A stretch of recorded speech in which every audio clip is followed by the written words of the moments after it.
Hello, my name is Aaron Sutherland and I am a SUSE certified instructor. And today in this video, we're going to talk about command line skills, specifically setting the system host name.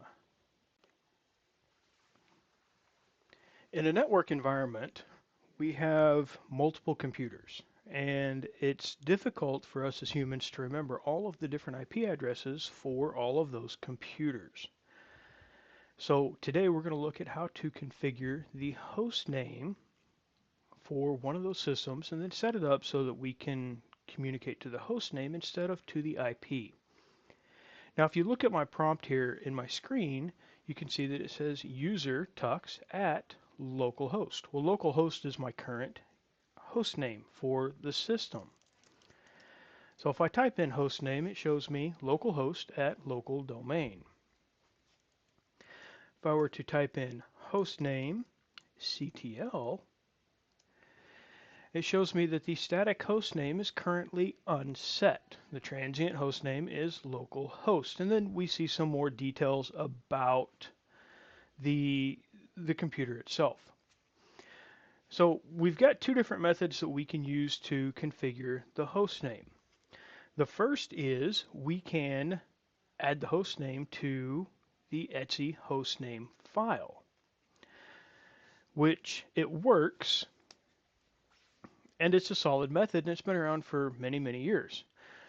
The method that we're going to use in this video is using the hostname CTL or hostname control command to configure our hostname.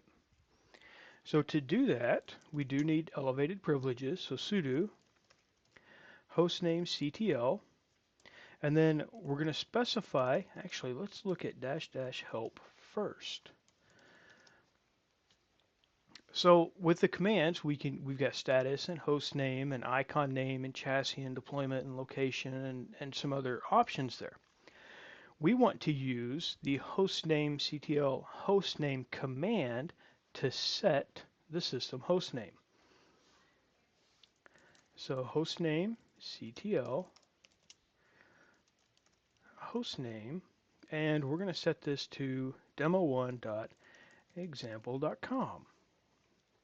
But I didn't use sudo first, so GNOME is asking me to type in my password. So I'm going to cancel that, and we're going to put sudo in front of that. There we go. Now, if I were to type in hostname CTL, it shows me that my static hostname is now demo1.example.com. If I type in the hostname command, it shows me that my computer name is demo1.example.com. And if we do hostname -s for short, it shows me that my computer name is demo1.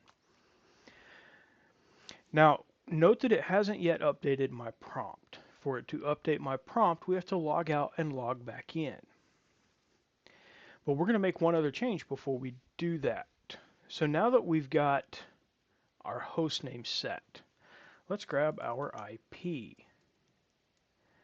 with IP address show. So we've got our IP address, which is right here. Now what we're going to do is we're going to add this to the etc hosts file. So sudo vim etc hosts. Actually, before we do that, let's ping demo1 dash with a count of 2. Name or service not known.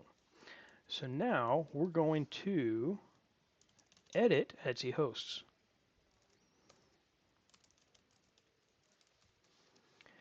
So this is our host file. This performs local name to address translation. So when I try to ping demo1, the first file that gets looked at is this to determine who demo1 is, or specifically what's the IP address for demo1.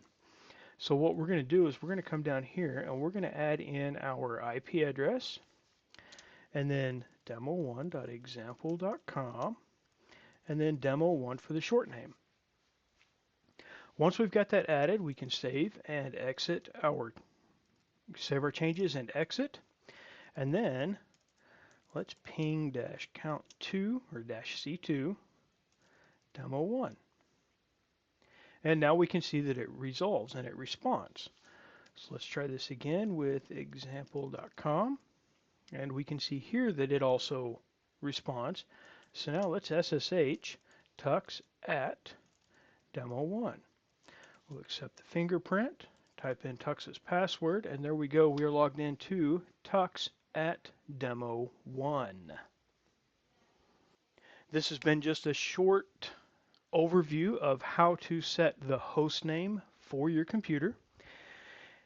If you would like, you can learn more about this and many other topics in the wide range of courses you can find on our e-learning site at the URL that you see here on the screen. So thank you for watching and have a great day.